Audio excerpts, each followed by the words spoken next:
नमस्कार. दिगंबरा दिगंबरा श्रीपाद वल्लभ दिगंबरा श्रीपाद राजम शरणम प्रपद्ये. तिरुमलदास श्रीपादांची जन्मकथा. शंकर मनात म्हणाला, या सर्व घटना श्रीपादांच्या इच्छेनुसार घडत आहेत, तर त्या सुबैयाच्या घरातील घटनेने मी कुळ जात भेद यामध्ये अडकू नये हे मला समजले.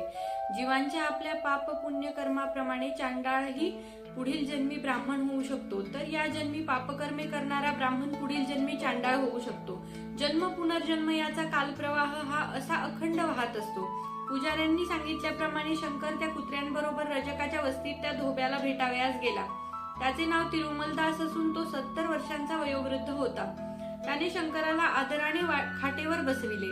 या वेळेपर्यंत त्या शंकराचा ब्राह्मण अहंकार बराच नाहीसा झाला होता.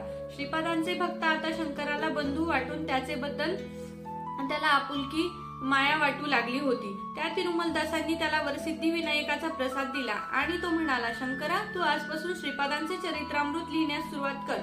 कुरवपूर मध्ये तुला त्यांचा आशीर्वाद लाभेल. मी मागील जन्मी मोठा वेदपंडित होतो, परंतु फार लोभीही होतो. मी नुकतेच जन्मलेले गायीचे वासरू जुनी चिंधी चघळत असताना पाहिले. मृत्यूसमयी मी त्या मलिन वस्त्रावर नजर ठेवून माझा प्राण त्याग केला. त्यामुळे मी रजकाच्या जन्माला आलो. तिरुमलदास पुढे म्हणाला, मरताना ज्या संकल्पाने माणूस प्राण सोडतो तसा त्याला पुनर्जन्म मिळतो. माझ्या पूर्व पुण्याईने मी गर्तपुरी गुंटूर प्रांतातील मल्ल्याद्रीपुरात जन्मलो. त्या गावात मल्लादी नावाची 2 घराणी होती. मल्लादी श्रीधर अवधानी हे कौशिक गोत्राचे, तर मल्लादी बापण्णा अवधानी हे हरितस गोत्राचे होते. श्रीधर अवधानी यांची बहीण राजमांबा हिचा विवाह बापण्णा अवधानीशी झाला.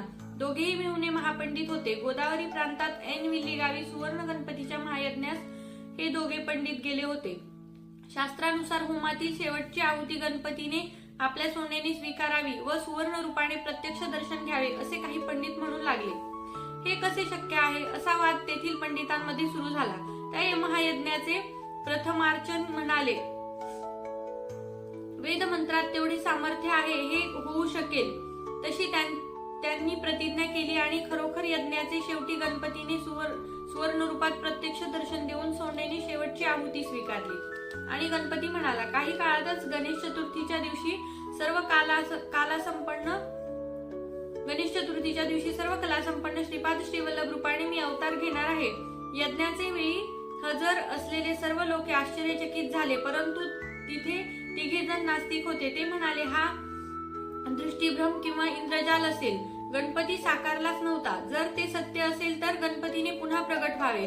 त्याच वेळी होमकुंडातील विभूतीने प्रथम मानवाचा आकार घेतला व नंतर महागणपतीच्या आकारात ती बदलली आणि बोलू लागली, मूर्खांनो, त्रिपुरासुर वधाच्या वेळी शिवाने बळीला पाताळात दाबणाऱ्या या वामनाने शिवाचे आत्मलिंग घेऊन जाणाऱ्या रावणाला थांबविणाऱ्या विष्णूची महिषासुर वधाच्या वेळी पार्वतीने भूभार वाहण्याच्या आदिशेषाने सर्व सिद्धी मिळवण्यासाठी सिद्ध मुनींनी अशा अनेक देवतागणांनी प्रथम माझी आराधना करून अभिष्ट सिद्धी प्राप्त करून घेतली. सर्व शक्तींचा निवास माझ्यात असून मीच शक्तिमंत आहे. दैवी व राक्षसी शक्ती पण माझ्यातच आहेत. सर्व विघ्नांचा करता हरता मीच. श्री दत्तात्रेय म्हणजे काय समजलात? हरिहर पुत्र धर्मशास्त्र तोच. विष्णू रूपात ब्रह्मरूप विलीन झाले असता दत्तरूप होते. तसेच धर्मशास्त्र रूपात गणपती षण्मुख रूपाने विलीन झालेले हे रूप सुद्धा दत्तरूपच आहे. श्रीवल्लभ यांचा गणेश चतुर्थीला अवतार होईल. त्यांच्यामध्ये सुब्रह्मण्याचे तत्व असल्याने ते केवळ ज्ञान अवतार म्हणून ओळखले जातील. धर्मशास्त्र तत्वामुळे ते रूप संमत धर्मकर्माचे आदी आणि मूळ असे समजले जाईल. हा अवतार माता पित्याच्या संयोगाचे फळ नसेल. ज्योती स्वरूपच मानवी कृतीने तो रूप घेईल. त्यानंतर गणपती पुढे नास्तिकांना उद्देशून म्हणाला, हे नास्तिकांनो, मी तुम्हाला शाप देत आहे. जो कुणी प्रत्यक्ष डोळ्यांनी पाहून देखील हे सत्य नाही असे म्हणेल, तो आंधळा जन्मेल. जो सत्य स्वरूपाची स्तुती न करता अवहेलना केली, तो दुसरा मुका म्हणून जन्मेल. तिसरा सत्यवादी लोकांचे सत्यवचन ऐकून सुद्धा त्यांच्याकडे कानाडोळा केल्यामुळे तिसरा बहिरा जन्मेल. तुम्ही तिघेही भावंडे म्हणून जन्म घ्याल व माझ्या स्वयंभू मूर्तीचे दर्शन घडल्यानंतर शाप मुक्त व्हाल. असे होमातील गणपतीचे बोल सांगून तिरुमलदास शंकराला पुढे म्हणाला, शंकरा, ते तिघेही काणीपूर मध्ये 3 भावंडे होऊन जन्मले. महान शक्तीचा अपमान केला की असे अनर्थ भोगावे लागतात. त्यानंतर साधारण 1 एकर जमीन घेऊन ते तिघेही भाऊ त्या भागात शेती करायचे. तिथे एक विहीर होती. ती विहीर जास्त खोल खणायला सुरुवात केली. त्यावेळी पहारीचा घाव एका दगडावर बसला आणि पाणी भरू लागले.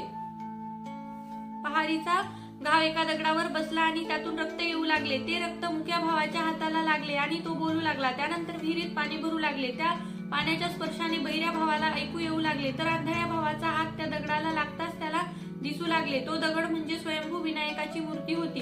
त्या मूर्तीच्या डोक्याला प्रहार झाल्यामुळे त्यातून रक्तस्राव होत होता. त्या गणेश मूर्तीची स्थापना करण्यास बापण्णा अवधानी आले होते. त्यांच्यासोबत श्रीधर अवधानी पण आले होते. त्यावेळी वरसिद्धी विनायक बापण्णा अवधानींना उद्देशून म्हणाले, या महाभूमीतून मी या लोकात पृथ्वी तत्वाने अवतार घेतला आहे. हे तत्व कालांतराने अनेक रूपात रूपांतरित होईल. जलतत्वात, अग्नितत्वात, वायू तत्वात माझे अवतरण आधीच झाले आहे. ऐनवेळी येथे तुम्ही केलेल्या महायज्ञात मी भस्माने हे रूप धारण केले. आता यापुढे तुम्ही काय करावयाचे ते सांगतो. श्रीशैल्य क्षेत्रातील शक्ती कमी झाली आहे. तेथे तुम्ही सूर्यमंडळातील तेजाचा शक्तिपात करा. ज्यावेळी शक्तिपात कराल तेव्हाच गोकर्ण, काशी, बद्री, केदार या सर्व ठिकाणी एकाच वेळी माझ्या विशेष अनुग्रहाने शक्तिपात होईल. श्रीपाद श्रीवल्लभांच्या अवतरणांची वेळ जवळ येत आहे. श्रीधरा, तुझ्या घराण्याचे नाव मल्लादी न राहता श्रीपाद म्हणून बदलत आहे. कौशिक गोत्राचे तुमचे वंशज आजपासून श्रीपाद या नावाचे होतील. तिरुमलदास रजक शंकराला म्हणाला, बेटा शंकरा, मल्ल्यादीपुरातून बापण्णा अवधानी व श्रीधर अवधानी पिठापूरला राहायला गेले. मी श्रीपादांच्या अनेक बाललीला बघितल्या आहेत. त्याबद्दल मी तुला लवकरच सांगेन. माझ्या पहिल्या बायकोचा मुलगा रविदास सध्या कुरवपूरला राहतो. श्रीपादांची यथोचित तो सेवा करीत असतो. श्रीपादांच्या आज्ञेनुसार मी माझ्या दुसऱ्या पत्नीसोबत कनिकापूरला राहून जीवन निर्वाह करीत आहे. तू पिठिकापूरला गेल्यावर अनेक महानुभावांना भेटशील. वैश्य श्रेष्ठ यांना श्रीपाद वेंकटपय्या या नावाने हाक मारीत. श्रेष्ठींच्या वंशावर श्रीपादांचा अभयहस्त आहे. तेथील नरसिंहवर्मांना तू पण भेट. श्रीपादांचे व त्यांचे फार जवळचे संबंध आहेत. तू श्रीपाद श्रीवल्लभ चरित्रामृत लिहिणार आहेस, त्याला श्री चरणांचा आशीर्वाद मिळेल. या ग्रंथाशिवाय कुठलाही ग्रंथ श्रीपादांचे चरित्र लिहिलेला असणार नाही. ही श्रीचरणांचीच आज्ञा आहे. दुसऱ्या दिवशी शंकरभट जप ध्यान आटोपून बसले होते. तेव्हा तिरुमलदास त्यांना सांगत होते, अरे शंकरा, श्रीपाद श्रीवल्लभच या चराचर सृष्टीचे मूळ आहेत. ते वटवृक्षासारखे आहेत. त्यांचे अंशावतार वृक्षाच्या पारंब्यासारखे आहेत. पारंब्या जमिनीत रुजून पुन्हा वृक्षासारख्या वाढत असल्या तरी त्यांना आधारभूत तो वटवृक्षच असतो. श्रीपाद हे वेददानवादी समस्त प्राण्यांचे आधार व आश्रय स्थान आहेत. सर्व शक्ती त्यांच्यातून प्रस्फुटित होतात व शेवटी त्यांच्यात लीन होतात. पर्वत शिखरावर पोहोचलेल्या व्यक्तीला सर्व रस्ते एकसारखेच वाटतात. त्याप्रमाणे सर्व संप्रदाय दत्त तत्वात समाविष्ट होतात. सर्व प्राण्यांचे ते दत्तच आहे. तिरुमलदास पिठिकापूरला असताना तेथे एक योगी आले. ते योगी सांगत होते की प्रत्येक माणसाला व देवमूर्तीला एक तेजोवलय असते, तसेच त्याला रंगही असतो. कुकुटेश्वरात असलेल्या स्वयंभू दत्ताच्या मूर्तीचे तेजोवलय किती व्याप्त आहे हे त्या योग्याला जाणून घ्यायचे होते. त्याला त्या स्वयंभू दत्ताचे ठिकाण श्रीपादांचे दर्शन झाले. मूर्तीच्या मस्तकाभोवती धवल कांती पसरली होती. तसेच सर्व बाजूला निळा रंग दिसला आणि ती मूर्ती त्यांच्याशी बोलू लागली. तेव्हा जे उद्गार त्यांच्या कानावर आले ते असे होते, बेटा, दुसऱ्याचे सूक्ष्म शरीर किती व्याप्त आहे हे बघण्याच्या मूर्ख प्रयत्नात तू तुझा काळ व्यर्थ का घालवतोस? तू तुझा विचार कर. काही काळाने तू मरणार आहेस. तेव्हा तू सद्गतीचा विचार कर. सर्व सत्याचे, सर्व तत्वाचे मूळ असलेला दत्त मीच आहे. या कलियुगात पादगया क्षेत्रात सिद्ध पुरुषांनी, योगी भक्तांनी आवाहन केल्यामुळेच मी तेथे अवतार घेतला आहे. श्रीपादांच्या उपदेशामुळे त्या योग्याच्या पूर्व वासना नष्ट झाल्या. सूक्ष्म शरीराभोवती तेजोवलय पाहण्याची शक्ती श्रीपादात विलीन झाली. त्यांचे दर्शनाने तो धन्य झाला. त्या दर्शनामुळे त्याला असे जाणवले की श्रीपाद अत्यंत निर्मळ व योगावतारी आहेत. त्या निळ्या रंगावरून ते अत्यंत प्रेमळ व करुणापूर्ण अवतारी आहेत हे त्या योग्याने सांगितले. तो योगी गेल्यानंतर एकदा तेथे ब्राह्मण सभेत चर्चा झाली. चतुर्वर्ण व्यवस्था कशी सुरू झाली. सूक्ष्म देहाभोवती असलेल्या तेजोवलयाच्या रंगभेदामुळे की जन्मसिद्धी कुळगोत्रामुळे कुठल्या वर्णाच्या लोकांचे पुराणोक्त उपनयन करावे, उपनयन म्हणजे काय, मेधार्जन म्हणजे काय, अशा प्रश्नांच्या चर्चेत त्या पंडितांचा एकमुखी निर्णय होत नव्हता. मल्लादी बापण्णा अवधानी त्या सभेचे अध्यक्ष होते. ते सूर्य व अग्नी देवतेचे उपासक होते. पिठापूर येथे झालेल्या यज्ञाचे आधिपत्य करण्यास त्यांना निमंत्रित केले होते. त्या यज्ञ समाप्तीनंतर मुसळधार पाऊस पडल्यामुळे सारे गावकरी बापण्णावर खुश झाले होते. श्री वत्सवाई नरसिंह वर्मा त्या गावातील प्रतिष्ठित नागरिकांनी त्या गावकऱ्यांच्या वतीने बापण्णांना त्या गावात स्थायिक होण्याची विनंती केली, पण बापण्णांनी ती विनंती मान्य केली नाही. बापण्णा हे निस्पृह होते, ते फुकट काही घेत नसत. शिवाय बापण्णा ज्योतिषही जाणत होते. इतक्यात वर्मांची गाय हरवली असे समजले. बापण्णांनी प्रश्नकुंडली मांडून गाय श्यामलांबापूर येथे खान साहेब नावाच्या कसाबाकडे आहे, ताबडतोब आणावयास गेला तर मिळेल, नाहीतर ती गाय कापली जाईल असे सांगितले. तेव्हा वर्मांनी लगेच एका माणसाला पाठविले. त्या वर्मांनी बापण्णांना एक अट घातली की गाय सापडली तर मी या गावात तुम्हाला योग्य घर व शेती बक्षीस देईल, ते तुम्ही स्वीकारावे. बापण्णा धर्मसंकटात पडले. दान स्वीकारले नाही तर गोहत्या पातक लागेल, म्हणून त्यांनी ती अट मान्य केली. ती गाय वर्मांना मिळाली आणि बापण्णांनी पण गावात राहण्याचे मान्य केले. म्हणून पिठापूरचे भाग्य उजळले आणि सर्व गावकरी खुश झाले. श्री बापण्णावधानी घर शेतीचे मालक होऊन पिठापूरला राहावयास लागले. त्यांना एक व्यंकावधानी नावाचा मुलगा व सुमती नावाची मुलगी होती. सुमतीच्या जन्मपत्रिकेत राजलक्षण असल्यामुळे ती महाराणी सारखी वागत होती. सर्वजण तिला सुमती महाराणी म्हणायचे. त्या ऐनविल्ली नावाच्या गावी अप्पल लक्ष्मी नरसिंह राजशर्मा नावाचा मुलगा राहत होता. त्याचे गोत्र भरद्वाज होते. त्याचे अपस्तंभ सूत्र असून तो वेलनाटी वैदिक शाखेचा होता. त्याच्या घरी कालाग्नी शमन दत्त मूर्ती होती. पूजेच्या वेळी ती मूर्ती स्पष्टपणे राजशर्माशी बोलत असे. राजशर्मांचे आई वडील लहानपणीच वारले होते. एक दिवस पूजा करताना त्या दत्तमूर्तीने शर्मांना वेदविद्या प्राप्तीसाठी पिठापूरला जाण्यास सांगितले. ती वेदविद्या शिकण्यासाठी बापण्णा अवधानी यांच्याकडे आले. त्यांनी त्यांची राहण्याची जेवण्याची सोय आपल्याच घरी केली. बापण्णा शनी प्रदोषाच्या दिवशी शिवाराधना करीत असत. घरातील स्त्रिया पण त्यावेळी शिवव्रत करीत असत.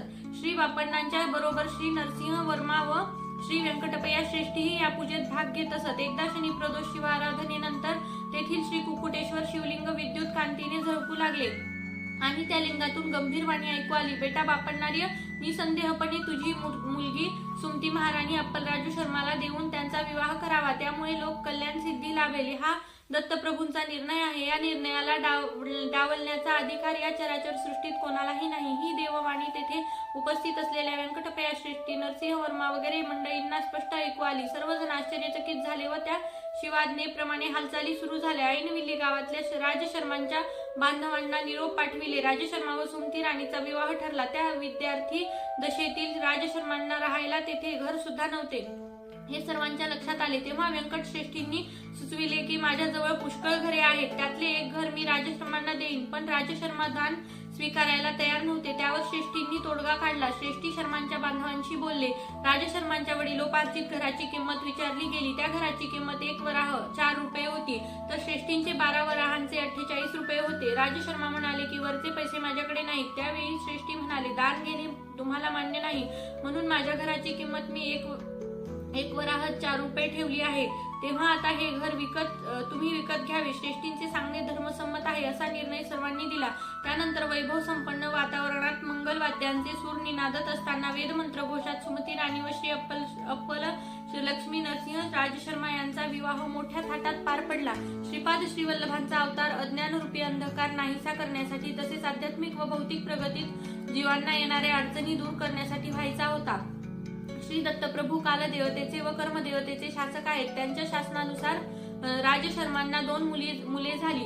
अज्ञान अंधकाराचे प्रतीक म्हणून पहिला मुलगा आंधळा निपजला, तर प्राकृतिक व अप्राकृतिक प्रगतीचे प्रतीक म्हणून दुसरा मुलगा लंगडा होता. दोन्ही मुले अशी असल्यामुळे सुमती व अप्पल राजशर्मा फार दुःखी होते. एकदा ऐनविल्लीच्या विघ्नेश्वराचा प्रसाद घेऊन राजशर्माचे बंधू पिठापूरला आले. तो प्रसाद सुमती व अप्पलराजूंनी भक्षण केला. त्या दिवशी रात्री स्वप्नात सुमतीला ऐरावतीचे दर्शन झाले. त्यानंतर तिला शंख, चक्र, गदा, कमळ, त्रिशूळ अशा विविध देवता, ऋषी, सिद्धयोगी यांचे दर्शन स्वप्नात होऊ लागले. डोळे बंद करताच तिला अत्यंत तेजस्वी असे तपोमग्न समाधीस्थ योगी मुनी दिसत. सुमतीने हे सारे अनुभव आपल्या वडिलांना सांगितले. तेव्हा बापण्णा म्हणाले, हे सर्व शुभ लक्षणे महापुरुष जन्माला येण्याची सूचना देत आहेत. त्यावर सुमती महाराणीचे मामा म्हणाले, विष्णूंच्या दशावताराची त्यांच्या जन्मनक्षत्राशी जो संबंध आहे तो लक्षात घेतल्यानंतर व तू जी लक्षणे सांगत आहेस त्यावरून सध्याची जी ग्रहस्थिती आहे ती पाहून मला तर असे वाटते की तुझ्या पोटी श्री दत्तप्रभूच जन्माला येतील. दिगंबरा दिगंबरा श्रीपाद वल्लभ दिगंबरा श्रीपाद राजम शरणम प्रपद्ये. Please like, share and subscribe.